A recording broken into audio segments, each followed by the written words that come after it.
Well, there's been a dramatic twist in the government Kisan Netha's confrontation. The mystery masked man who claimed that he was sent to disrupt the Republic Day protest by a man who was dressed as a Haryana police officer to kill the farmers now has given a completely different version of the same story. He now has claimed while he was in police custody that he was caught by the farmers. He was tortured for 4 days since 19th of January, and then he was forced to make a false confession. So which one of the two versions do we really believe? In fact, listen in. This is the latest confession coming in by the alleged masked assassin, who now has completely changed the story that he had narrated yesterday in a press conference.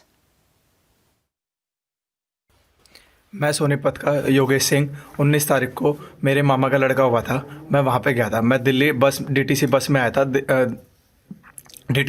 था और Delhi police ने मुझे वहाँ से पैदल नरेला से आगे भेजा था सर। 19 तारीख को शाम को 4:30 बजे मैं वहाँ पे कुंडली एरिया में जा रहा था, तो उन्होंने मुझे ये कहा, मैंने उनको सिर्फ इतना झूठ बोला कि यहाँ पे कोई लड़की छेड़ रहा है। हालांकि वहाँ कोई छेड़ रहा था, उनको ये लगा कि इन्होंने मुझे छेड़ा है, ये लड़की को छेड़ रहा है। उन्होंने मुझे लेके गए, उन्होंने फिर मुझे कैंप में ले जाके उन्होंने पहले मुझे मारा, काफ़ी मारा, पैंट वैंट उतार के काफ़ी मारा। फिर मुझे ट्रॉली में उल्टा लटका के बेल्टों से मारा। फिर उन्होंने अगले दिन मेरे से ये कहा, जो हम बोलेंगे वो करेगा। मैंने कहा ठीक है सर। फिर उन्होंने मुझे मारने के बाद फिर उन्होंने खाना वाना खिलाया। उन्होंने फिर ये कहा हम जैसे जैसे बोलेंगे वैसे वैसे तुझे बोलना है। फिर उन्होंने मुझे रात को मारने के बाद दारू पिलाई। उन्होंने फिर मेरे से वीडियो बना के फिर मुझे अगले दिन वहाँ पे बिठाया। ठीक है, उन्होंने बोला जैसे जैसे हम बैठेंगे। मेरे साथ 4 लड़के और पकड़े गए थे। एक का नाम सागर था और एक का नाम मुझे पता नहीं है। सागर ने मुझे ये कहा था कि यार मैंने कुछ कर भी नहीं रखा, तब भी मुझे मारे। वो जैसे ना जैसे करके भाग गया था। फिर अगले दिन जैसे मैं उठा, उन्होंने मुझे ये बताया कि हमने तो उसको मार दिया, अब तेरे को छूटना है नहीं छूटना। फिर उन्होंने मुझे ये कहा कि जैसा हम बोलेंगे वैसा करना है तुझे। फिर उन्होंने अगले दिन फिर मारा मुझे दारू पी के। अगले दिन फिर दूसरे जब लड़के को मारा, उन्होंने बोला कि जैसे ये इसको मार रहे हैं वैसे तेरे को मारेंगे अगर तूने जैसे हमको नहीं बोला। फिर मैंने उनको ये कहा, मैंने 112 नंबर पे भी कॉल मिलाई। मैंने उनको कहा कि मेरे को पुलिस के हवाले कर दो। उन्होंने बोला हम किसी के हवाले नहीं करेंगे, हम अगर मारते हैं तो हम किसी को बताते भी नहीं, मार काट के फेंक देंगे और पता भी नहीं लगेगा। उनके पास वो लड़के हैं जिनके पास पहले कंप्लेंट भी है, और उन्होंने पाइपों से जिस लड़के को मारा है वो अधमरी हालत में है, उसको उठा के लेके गए हैं वहाँ से, ट्रॉली में भी रखा था। फिर एक रात जो वहाँ पे 2-4 लड़के हैं उन्होंने मुझे काफ़ी मारा था, इतना ज़्यादा कि दारू पिला के। फिर वो आगे गया, आगे जाके उन्होंने ये कहा कि योगेश जैसे हम तेरे को बोलेंगे तेरे को प्रेस के आगे वहाँ बोलना है। तो काफ़ी सारे साथ थे। फिर मैंने एक वहाँ पे स्टोरी बनाई कि मुझे भाई पुलिस वाले ने ऐसे बोला कि भाई प्रदीप SHO राय थाने का ऐसे ऐसे बोला मुझे कि भाई ऐसे ऐसे टीम है, मेरे 10 लड़के आएंगे, फायरिंग करनी है 26 तारीख के बाद, ये करना है। फिर मैंने वैसे ही बोला कि मैंने कहा अगर छूटना होगा तो मुझे इसके लिए झूठ का सहारा लेना पड़ेगा, और वहाँ जाके जैसे जैसे मैं पुलिस को बता दूंगा कि उन्होंने मेरे से ऐसे बर्ताव करा। फिर मुझे वो अलग से रूम में ले गए। अलग से रूम में ले जाके उन्होंने फिर मुझे समझाया कि यार योगेश अगर तेरे को बोल देगा तो हम रात को छोड़ देंगे। उन्होंने मुझे ये शो नहीं होने दिया कि हमने पुलिस को कंप्लेंट दे दी है तेरी। फिर उन्होंने जब प्रेस के आगे मैंने बोला तो उन्होंने मेरे पीछे से गर्दन पे एक चुटकी भरी थी, ऐसे भरी थी यहाँ पे ऐसे। उन्होंने मुझे यहाँ पे मार भी रखा, आँख पे भी है। उन्होंने मुझे थप्पड़ वप्पड़ भी मारे थे। फिर उन्होंने मुझे कहा अब तेरे को जैसे प्रेस में बोलना। मैंने कहा ठीक है सर, मुझे जैसे बोलना मैं वैसे बोल दूंगा। मैंने उनको बोल दिया कि भाई ऐसी ऐसी बात थी, प्रदीप सिंह SHO का 10 लड़के आने थे राजधानी से, और एक लड़का और आया था जो हरियाणा का है, उसने सारा पूछ के वहाँ पर डिटेल ली थी। फिर जब मैंने बोला तब मुझे पुलिस लेके यहाँ पर आ गई थी। इसमें कोई और लड़के शामिल हैं? नहीं सर, मेरे साथ कोई नहीं। मैंने सिर्फ झूठी कहानी बनाई थी। जो 4 लड़के हैं, एक लड़के को तो उन्होंने वो कह रहे थे कि हमने मार दिया, और जो दूसरा है वो अभी भी उनकी कस्टडी में है। अब उनको मार रहा नहीं है, उनको पाइपों से मारा उन्होंने। कहाँ का है लड़का वो लड़का सर यूपी का है। वो तुम कैसे जानते उसको? सर मैं जानता नहीं, जब उसके बगल में मुझे बांध रखा था तब उसने बताया कि मैं तो बाहर से आया हूँ भाई, मैं भी किसान हूँ। और एक गंजे को और पकड़ रखा था उसने, वो टिकरी बॉर्डर पे था, वो अंजन पे, तो यहाँ पे आया था बॉर्डर पे। तो उसके पास 28,000 रुपये कैश और काफ़ी सारी जैकेट्स पाई थी। वो कौन सा मंदिर है, मुल्काना कोई मंदिर है, वहाँ से लेके आया था वो। उसने हमें ये बताया कि मैं तो किसान हूँ। उसने मेरे को डेढ़ आकर मतलब ज़मीन के बारे में बताया कि हम इतने हैं। उसके बाद जब उन्होंने मेरा फ़ोन ट्रैकिंग पे डाला, उन्होंने कहा कि चंडीगढ़ से स्पेशल मेरे को बुलाया गया है। एक लड़का चंडीगढ़ से स्पेशल आया था, वो CBI का लड़का था। उन्होंने बोला कि हम तो देख हम सारे लड़के वही पुलिस में हैं, हम तुझे मार भी देंगे, यहाँ किसी को पता नहीं लगेगा, तो इसलिए जैसा हम कह रहे हैं वैसा करो। उन्होंने मेरी अलग अलग वीडियो भी बनाई है, पर ये नहीं दिखाया कि मारते वक्त वीडियो। आप मेरे बेसिक निशान दे सकते हैं, मेरा टेस्ट करवा सकते हैं, आप मेरा मेडिकल भी टेस्ट करा सकते हैं कि 19 तारीख को दारू पीती सर हमने। अच्छा, तुम क्या नशा करते हो? सर मैं कुछ नशा नहीं करता। कोई नशा नहीं करते? नहीं सर। तुम्हारे पास कोई हथियार? नहीं सर, नहीं है तो कोई सर पहले मेरी तुम्हारे ऊपर कोई केस? नहीं सर, मैं रिफ्रेश हूँ सर, कोई केस वेस नहीं। आप मेरी फैमिली के और मेरा बैकग्राउंड भी चेक कर सकते क्या हैं। है तुम्हारा बैकग्राउंड बताओ? मेरा बैकग्राउंड, मैं 9वीं फेल हूँ सर, और मैं लड़का 1.5 साल से खाली हूँ, ठीक है। मैंने कोई हथियार नहीं करा, कोई कुछ नहीं करा सर। तुम्हारे माँ बाप क्या करते हैं? मेरे माँ बाप एक कुक हैं सर, और मम्मी एक बर्तन धोती है। मेरा भाई मेवा में अकाउंटेंट है, सिस्टर पढ़ती है सर मेरी दिल्ली में। सर मैं थोड़ा वैसे दिमाग से हूँ, मैं जॉब ज़्यादा नहीं कर पाता, मैं 9वीं फेल भी हूँ, इसलिए मुझे कोई जॉब नहीं दे पाता बस। ये बात तुम दबाव में करे, दिल से करे हो? सर अपने दिल, सच बता रहा हूँ सर, जो मेरे साथ हुआ है। दबाव तो नहीं तुम्हारे? नहीं सर, मेरे पे कोई दबाव नहीं है, कोई पुलिस वालों ने कुछ नहीं करा, कोई कुछ नहीं करा। अगर किसी ने पुलिस वाले ने बदमाशी की है तो वो बता दो। नहीं सर, कोई कुछ नहीं करा मेरे साथ, कोई कुछ नहीं करा। कोई भी दबाव नहीं तुम्हारे ऊपर? कुछ भी दबाव नहीं था सर, जो उन लोगों ने करा बस वो दबाव था। मैंने उनको बोला भी था कि मेरे पास पुलिस वालों को छोड़ दो, मेरे को पुलिस वालों के पास छोड़ दो सर, पर उन्होंने नहीं छोड़ा सर मुझे। मेरे पे कोई दबाव नहीं है, कोई पुलिस वाले ने गलत काम नहीं करा सर हमारे साथ। नहीं, कोई प्रदीप ऐसा जो बता रहे हो सर प्रदीप ऐसे सर झूठ है सर, ऐसा कुछ है ही नहीं सर। सब कोई SHO ही नहीं है तो वो कहाँ से भेजेगा सर लड़के? कोई है ही नहीं तो कहाँ से? और जब कोई हथियार आए ही नहीं है तो सर वो मिलेंगे कहाँ से sir?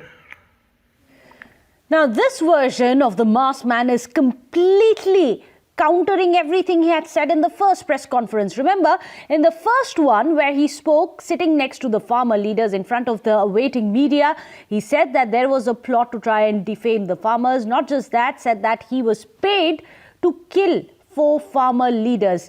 We just got you the confession that he's made where he makes a complete U-turn, but now listen to what he had claimed yesterday evening. हमारा प्लान ये था कि जो 23 तारीख को है, 23 तारीख को जो हमारी दिल्ली से टीम आई थी, उसने दो जगह हथियार दिए हैं। पहले हम शूट करेंगे, पहले रोकने की कोशिश करेंगे, अगर ये बाई चांस नहीं रुकते तो इन पे शूट होने का ऑर्डर है। दूसरी चीज़, अगर तब भी नहीं रुकते, इनके घुटनों में ऑर्डर है शूट करने का। तीसरी, जो पीछे से जो हमारी टीम होगी, राजधानी के 10 लड़के हैं, जो हमारी टीम होगी वो पीछे से शूट करेंगे। उनको, पुलिस वालों को ये लगेगा कि दिल्ली में किसान लोगों ने ये चलाया है, ठीक है।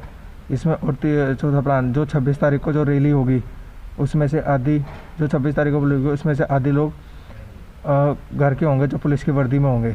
जो स्टेज पे 4 लोग होंगे उनको शूट करने का प्रोग्राम वो है। 4 लोगों की फ़ोटो दे दी गई है। Well, right after that, the farmer union leaders have come out and completely denied the allegations which have been leveled against him by this masked man. He said that, listening to him, and he says that they are being framed by the government, that the second confession that was made by this man was under duress and under pressure by the police. Listen in.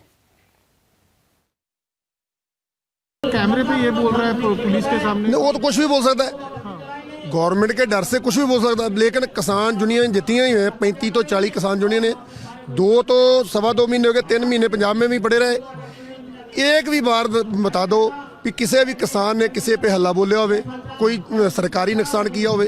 ये तो देखो जैसे बैठे, देखो अपना लंगर चला लिया गुरु महाराज का, अपनी बात सरकार अगे रख रहे हैं, सरकार नहीं सुन रही, सरकार को सुननी चाहिए।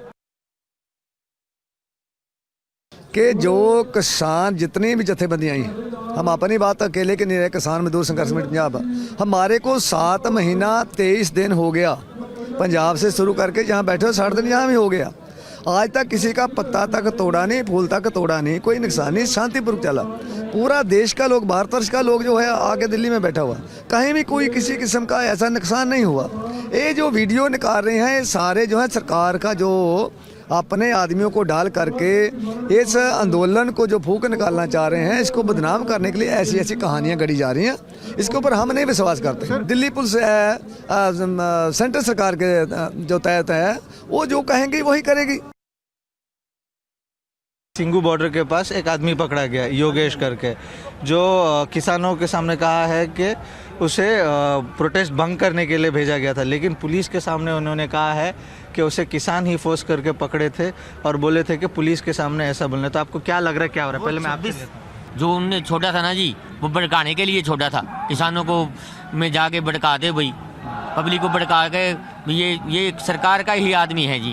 अच्छा, लेकिन इसका ये कहना है कि वो किसानों की तरफ से किसान पकड़ के रखे थे उसे। तो ਦੇਖੋ ਜੀ, ਇਹ ਠੀਕ ਹੈ, ਤੁਹਾਡਾ ਸਵਾਲ ਬਿਲਕੁਲ ਜਾਇਜ਼ ਹੈ। ਸਾਨੂੰ ਵੀ ਪਤਾ ਵੀ ਸ਼ਰਾਰਤਾਂ ਕਰਨਗੇ ਹੁਣ ਆਰਐਸਐਸ ਵਾਲੇ ਜਾਂ ਬੀਜੇਪੀ ਦੇ ਬੰਦੇ। ਅਸੀਂ ਇਸ ਤੋਂ ਕਰਕੇ ਜਦੋਂ ਕੱਲ੍ਹ ਦੀ ਸਾਡੀ ਮੀਟਿੰਗ ਬੇਨਤੀਜਾ ਨਿਕਲੀ ਹੈ, ਉਸ ਤੋਂ ਅਸੀਂ ਆਪਣੀਆਂ ਤਿਆਰੀਆਂ ਕਰ ਲਈਆਂ ਨੇ। ਅਸੀਂ ਸਾਡੇ ਵਲੰਟੀਅਰ ਤਿਆਰ ਅਸੀਂ ਕਰ ਚੁੱਕੇ ਹਾਂ, ਮੁੰਡੇ ਨੌਜਵਾਨ। ਅਸੀਂ ਉਹਨਾਂ ਨੂੰ ਸਾਰੇ ਰਾਤ ਜਾਗਦੇ ਹੁਣ, ਅਸੀਂ ਸਾਰੇ ਸਾਡੇ ਬੰਦੇ ਮੁੰਡੇ ਸਾਡੇ ਵਲੰਟੀਅਰ ਔਰ 24 ਘੰਟੇ ਡਿਊਟੀ ਦੇਣਗੇ ਵੀ ਕੋਈ ਇਸ ਤਰ੍ਹਾਂ ਦੀ ਮੇਰੀ ਸ਼ਰਾਰਤ ਨਾ ਕਰੇ। ਬੀਜੇਪੀ ਜਾਂ ਆਰਐਸਐਸ ਦੇ ਬੰਦੇ ਸਾਡਾ ਦੋਨਾਂ ਨੂੰ ਨਾ ਖਰਾਬ ਕਰਨ। ਅਸੀਂ ਆਪਦੇ ਵਲੰਟੀਅਰ ਨੂੰ ਪੂਰਾ ਤਿਆਰ ਕਰ ਲਿਆ ਜੀ। Well, the farmers over here at Tikri borders are saying that the person who's been caught is somebody from the outside. He's not from the farmers group. They are continuously keeping a vigil of whoever is coming from outside and making sure that nothing untowards happen. And the claims of Yogesh is his claim and not the farmers' claim is what they're saying. Well, let me go across to Bhavtosh, who's joining us. Bhavtosh, this is very interesting and the mystery simply deepens. There was first a version that it was a hit job to kill farmers. The second version that he was being framed by the farmers. But quite understandably, the farmer unions as well as all the protesters coming out and saying he was now being coerced by the Haryana police.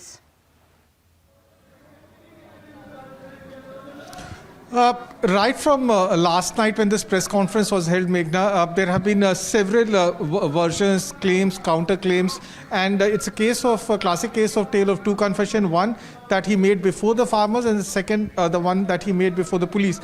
Now it's up to a fair and proper inquiry that will reveal exactly what had happened, whether he was abducted or not. But there are some facts which raises big question mark about the farmers' claim.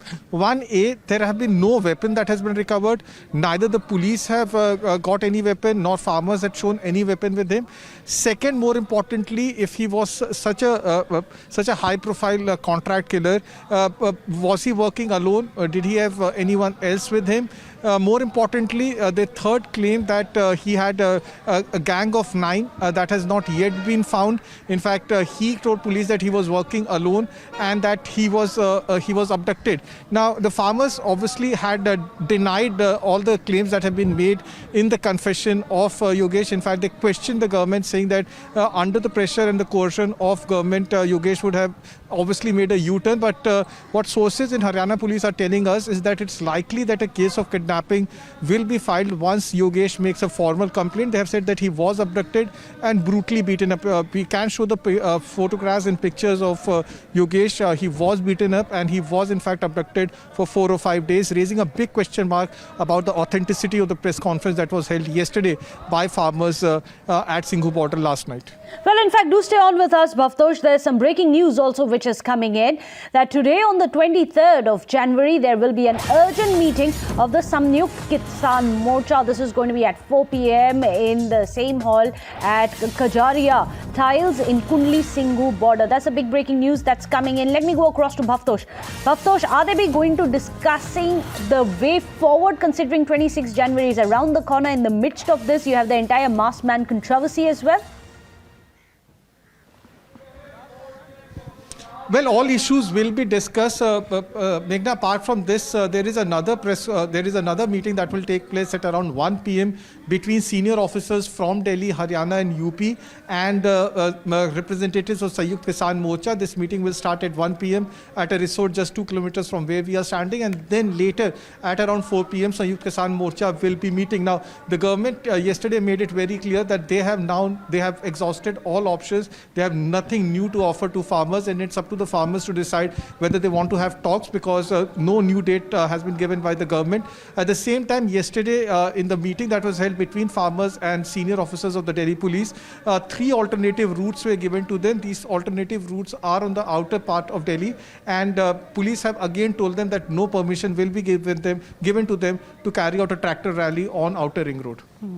Keep tracking the developments on that front. Of course, 4 p.m, a very crucial meeting of the farmers. We're going to be tracking that very closely here on Times Now. Thank you, Bhavtosh, for joining us.